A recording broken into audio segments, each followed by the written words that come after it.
welcome to the second to last video of this unit. In this video and in the next one, we're going to look at maximum and minimum values for a function of two variables.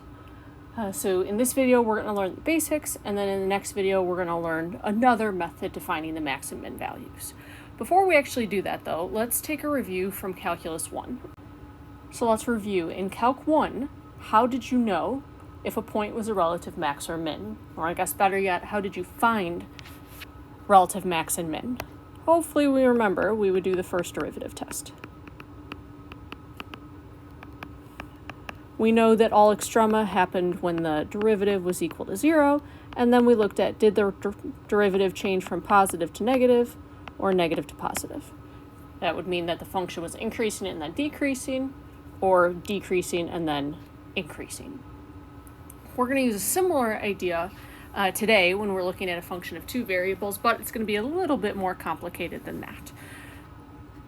So you'll see we have this example, and we have some different vocab that we're looking at. We still have local max and local min. So our local max or local min, also called relative, are any of the peaks and valleys.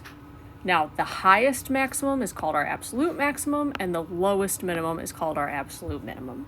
So in this video, we're going to talk about how to find those. Now, I will tell you the beginning of this video is stacked with quite a lot of definitions and theorems and theory before we actually get into some examples. So just buckle up and be ready for that. Okay, starting with our first definition. A function has a relative or a local max at some point if there is a disk centered at that point, such that f of that point is greater than or equal to f of xy for all xy in that disk. And so the question, of course, at first is why are we using a disk? In Calc 1, we looked at an interval. And that's because we could only travel in two different directions. In this case, we're looking at a disk because if we have a point x naught, y naught, there are infinitely many directions in which we could travel.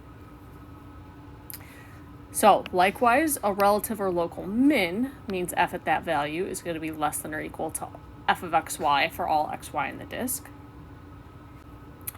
Absolute max or min is the same idea, except we have to be higher or lower than f of xy for all points in the entire domain, not just in the disk.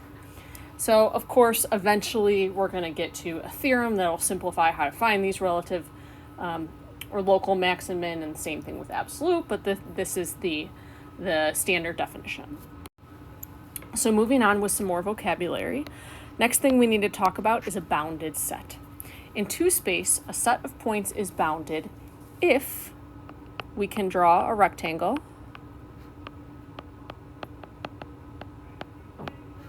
around the points.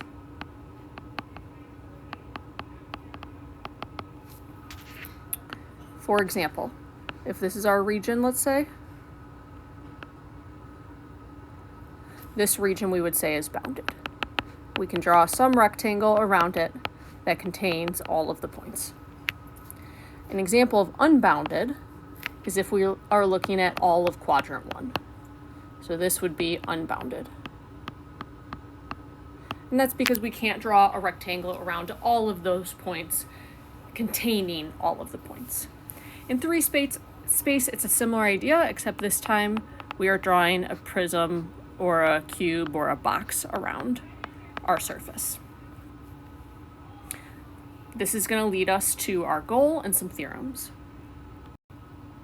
Okay, so our goal, as we said at the beginning of the video, is to determine if there are relative extrema, so local max or min, and then to actually find them. So we have a few more theorems before we get into practically how we're going to find these. The first one is the extreme value theorem. If f of xy is continuous on a closed and bounded set R, then f has both an absolute max and an absolute min. So let's draw an example. Let's say that we're in 3 space and we have a 3D function that looks something like that. And I'm just going to put a little plane with it to give us some perspective. And then let's say that we are considering the set R where x is between 0 and 2, and y is between 0 and 4. So here is our 2, and here is our 4.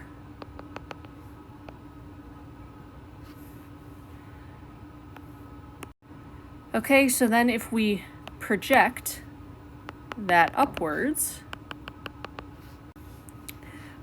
which gives us the region that we're looking in, and so in that region, f has both an absolute max and an absolute min.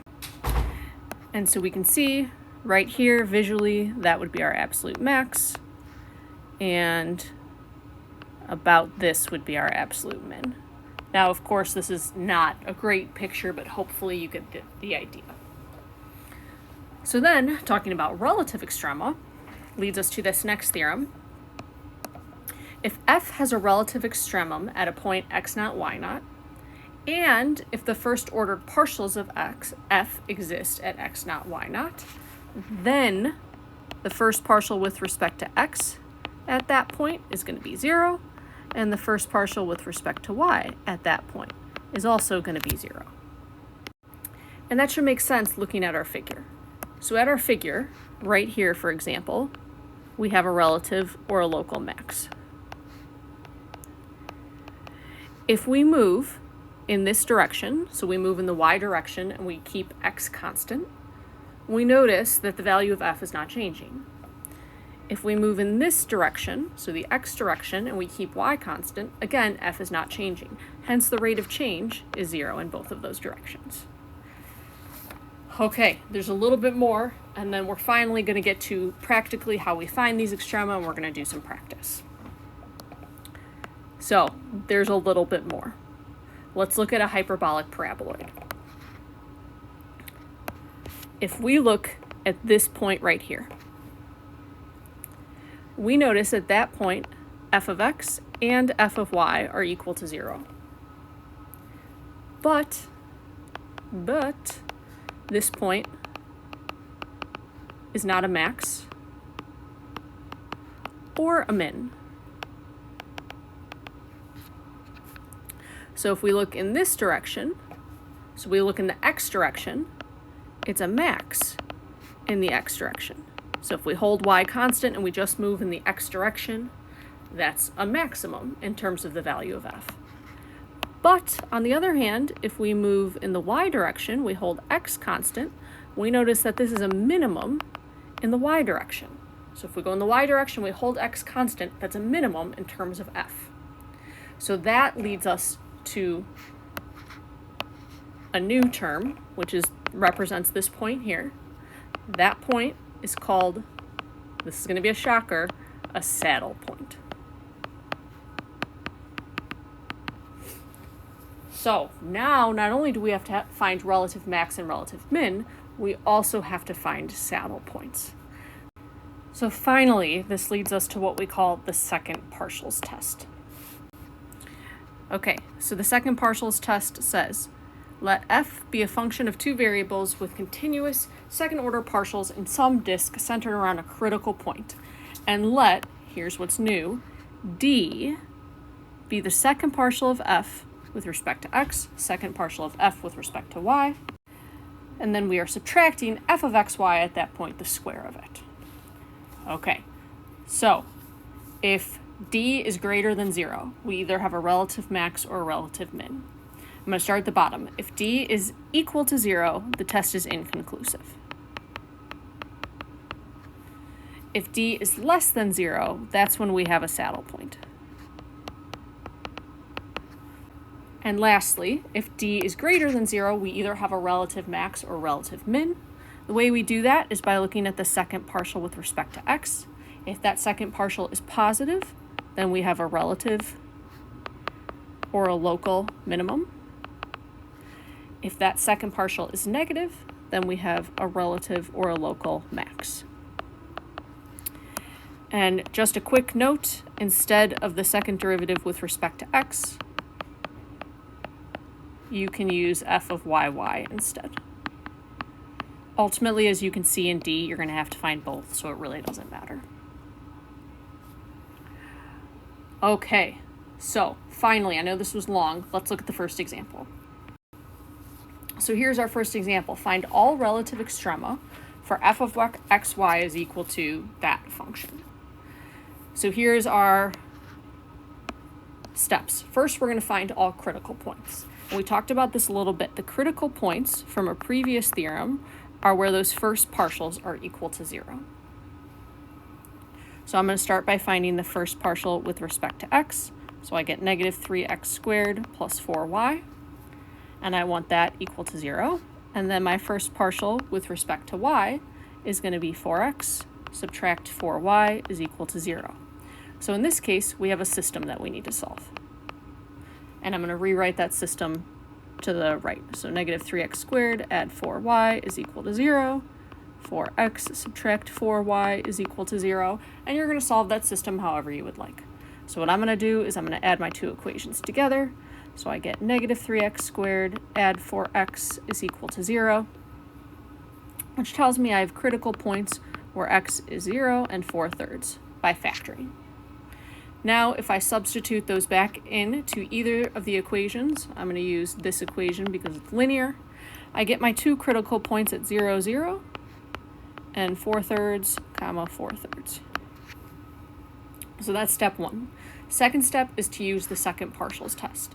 Now, there are a few different moving parts with this test, so I like to draw a table to organize my work. So first, I'm going to list my critical points. So that's my 0, 0, and my 4/3, 4/3. Then I'm going to need to find the value of d. And remember, d is f of xx, f of yy, subtract f of xy squared. And of course, it's at those points. Then I might need to find f of xx.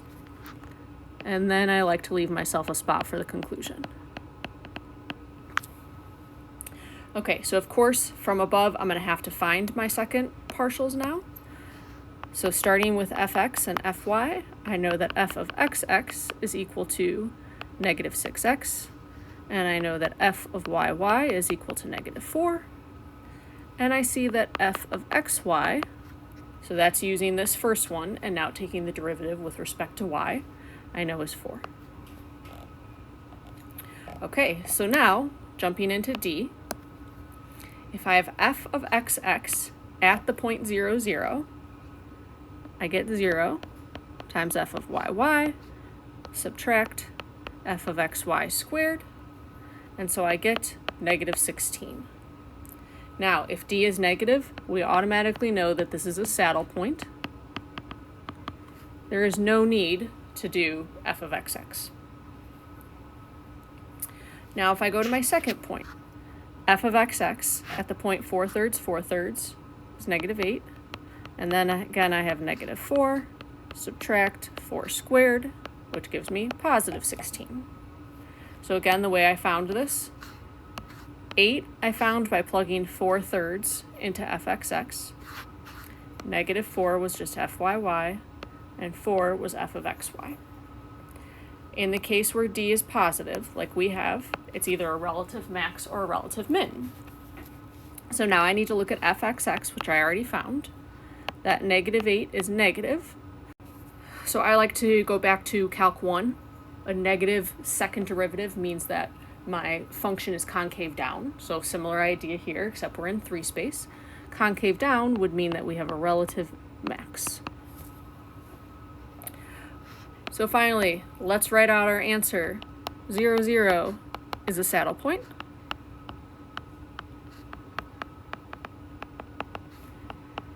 And 4/3, 4/3 is a relative max.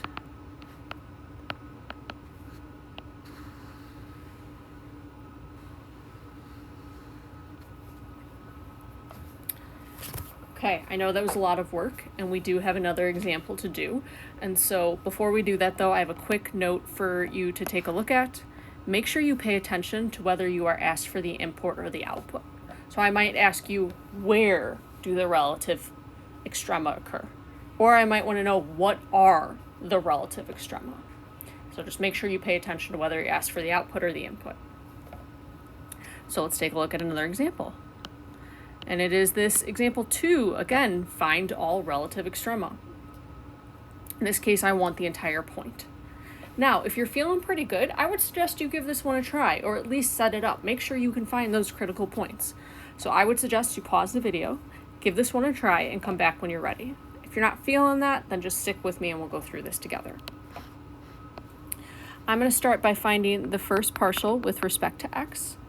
So I get 4y subtract 4x cubed, which I need to be equal to 0. And then if I take the first partial with respect to y, I get 4x subtract 4y cubed, which is equal to 0. So my system then becomes 4y subtract 4x cubed equals 0, and 4x subtract 4y cubed is equal to 0. Now, this isn't so simple to solve as our other one was. Our other one, we just got to add the two equations and our y's dropped out. That's not the case. So what I'm going to do here is on this top equation, I'm going to solve for y. And I get y to be x cubed. If I substitute that into my bottom equation then, I get 4x subtract 4y cubed is equal to 0. So this gives me 4x subtract 4x to the 9th is equal to 0. So if I factor out a 4x then, I have 1 subtract x to the 8th. That's a difference of squares. So that becomes 1 subtract x to the 4th and 1 add x to the 4th. I can factor that again, or at least the 1 subtract x to the 4th becomes 1 subtract x squared, 1 add x squared.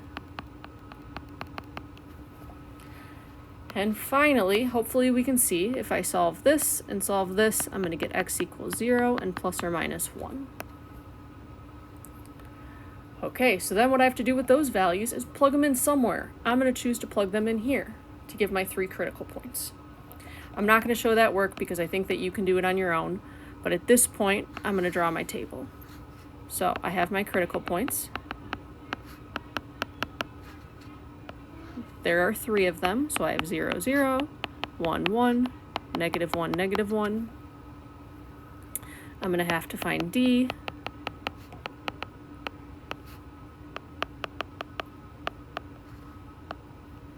I may need to look at f of xx. Again, we could use f of yy instead. And then I always like to write my conclusion. So we have a few more things that we're going to need. I'm going to need to find f of xx, which gives me negative 12x squared. I'm going to need to find f of yy, which is going to give me negative 12y squared. And f of xy is going to give me 4. Okay, so this is pretty convenient. And here's why I say that. Negative 12x squared and negative 12y squared, these are always negative. So that's nice. It's going to simplify things a little bit when we're substituting in. Okay, so finally, let's substitute in. If I substitute in 0, I'm going to get 0 times 0 subtract 4 squared. I don't really care what that number is. All that I care about is that it's negative. Negative means that we have a saddle point. If I substitute in 1, I'm going to get negative 12 times negative 12 subtract 4 squared. Again, all I care about is that this number is positive. Likewise, I get negative 12 times negative 12 subtract 4 squared, which is also positive. Positive could be relative max or relative min. So what we're going to have to do is look at f of xx, which thankfully I already found. Don't care the value, all I care about is that it's negative. Negative, again, is similar to being concave down, which means we have a relative max. So finally, don't leave your answer like this. Answers in a table is not really a proper answer. I'm going to say that 0, 0 is a saddle point. And then 1, 1 and negative 1, negative 1 are relative max.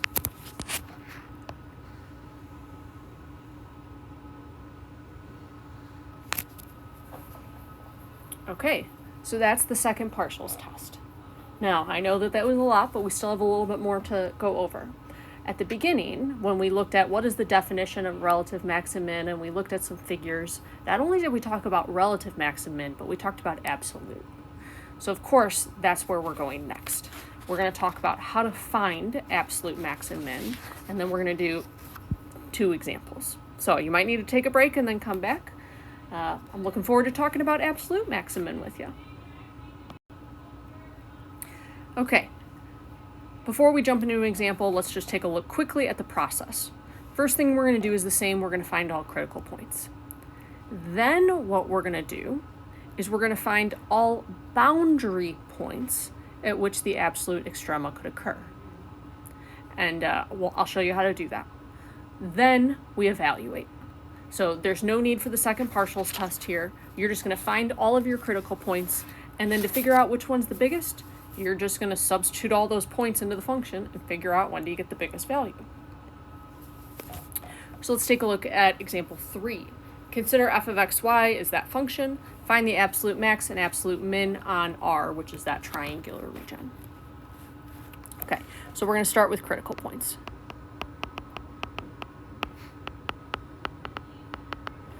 So the first partial with respect to x is y minus 2. First partial with respect to y is just x.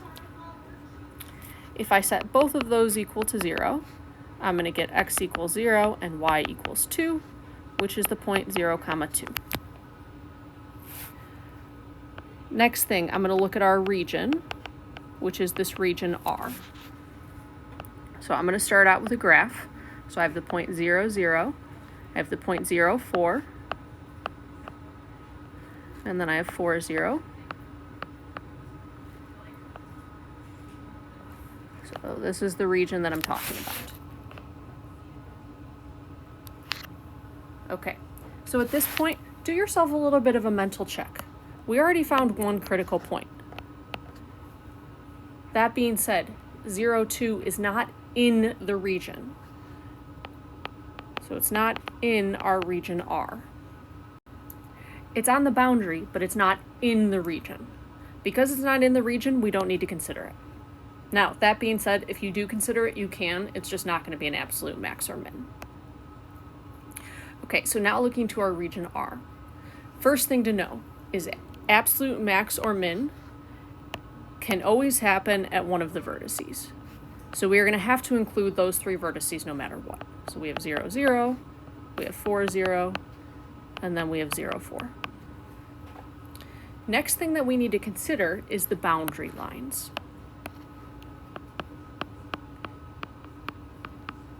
So we already found our critical points in the region. That's what we did in step 1. We need to know now, are there any critical points on the boundary? So we have one line that's y equals 0. We have one that x equals 0. And then we have y equals 4 subtract x.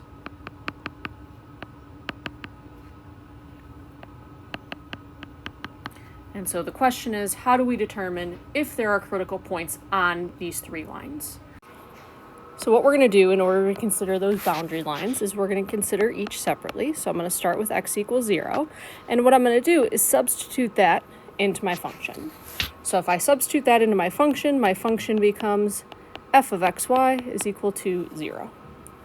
So then it's the same process as what I did in number 1, finding my critical points. Find the partial with respect to x, the partial with respect to y, and find any critical points.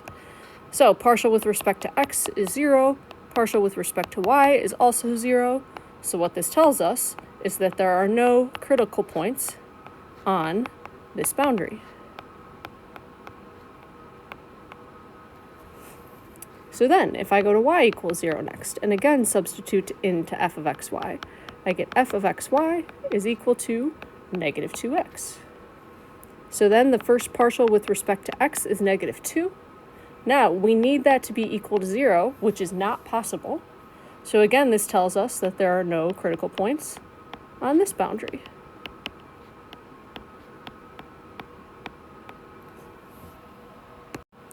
So then the last one, if I consider y equals 4 subtract x. Now my f of xy becomes x multiplied by 4 minus x, subtract negative 2x. So if I simplify, I get 4x, subtract x squared, subtract 2x. So this becomes negative x squared, add 2x. So now at this point, first partial with respect to x is negative 2x, add 2. First partial with respect to y is 0. So that gives me the value of x equals 1. Now, how do I find the y value? Well, I'm going to substitute that back into the line that I'm on. So my y then is 4 subtract 1, or 3, which gives me the critical point 1, 3. So critical points now. We talked about this first critical point that we got is not actually in the region, it's on a boundary, so we don't need to consider it.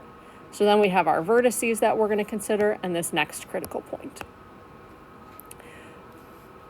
So what I need to do now is I'm not doing the second partials test. Instead, I'm going to consider all the critical points, and I'm going to substitute them in to f of xy.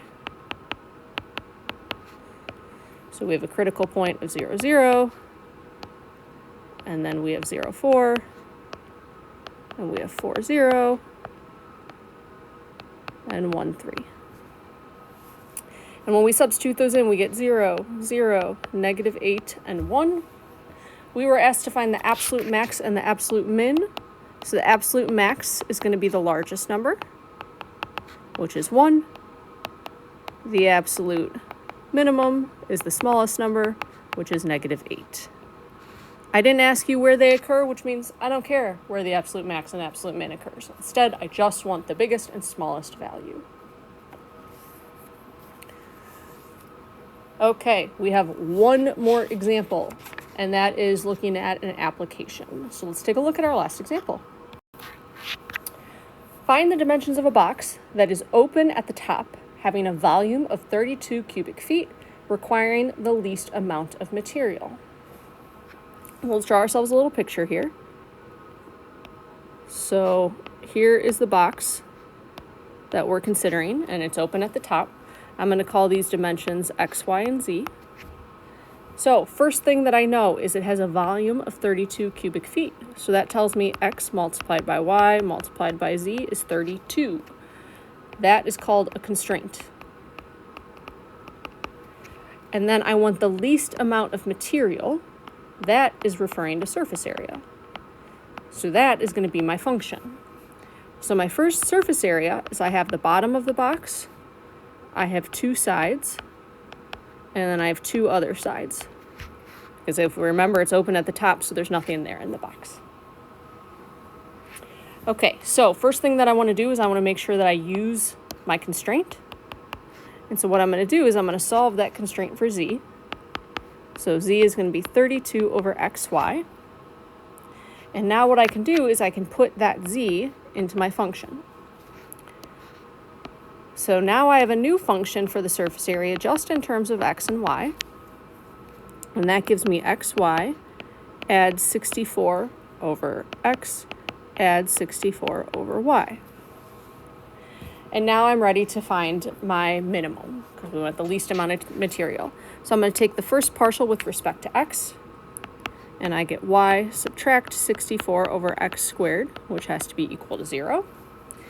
And then I get my first partial with respect to y, which is x subtract 64 over y squared, which is also equal to 0. So this is my system that I want to solve. So what I'm going to do is I'm going to take this first equation and solve for y. So my y is 64 over x squared. And then what I'm going to do is I'm going to substitute that in to the second equation. So I get x subtract 64 dividing by y means I'm going to just flip that fraction. So then simplifying, I get x subtract x to the 4th over 64. So then I have x, 1 subtract x to the 3rd over 64 equals 0. So only 2 possible values here. That would be x equals 0 or x equals 4. Now, x equals 0, if we're talking about a box, is trivial. We don't want one side to be 0, so we don't actually need to consider that one. We'll consider x equals 4. So that's substituting that in. We're also going to get y equals 4. And then if we go back even earlier to our z then is going to be 32 divided by 4 times 4, which is 2. Okay, so at this point, it looks like the dimensions of the box is 4 feet by 4 feet by 2 feet. But we haven't proven that this is a minimum. Just because it's our only possible answer does not mean that this is a minimum amount of material. So what we're going to have to do now is to figure out that this is a minimum, or to prove that it is a minimum, is now we are going to go back to the second partials test.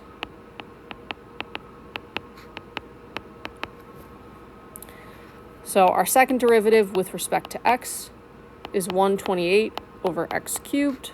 Second derivative with respect to y is 128 over y cubed. And s of xy is just 1.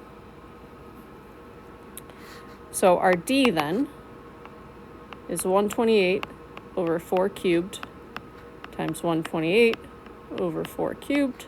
Subtract 1 squared. Again, I don't really care what the value is, but I do know that this is positive. I also know that s of xx is also positive.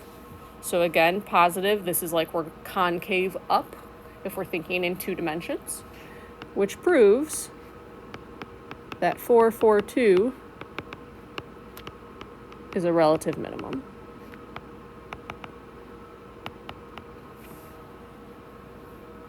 Okay, so that was the main way that we're going to be taking a look at relative max-min and absolute max-min. The next video is going to be another way to find max and min, particularly for problems like this where we have a constraint.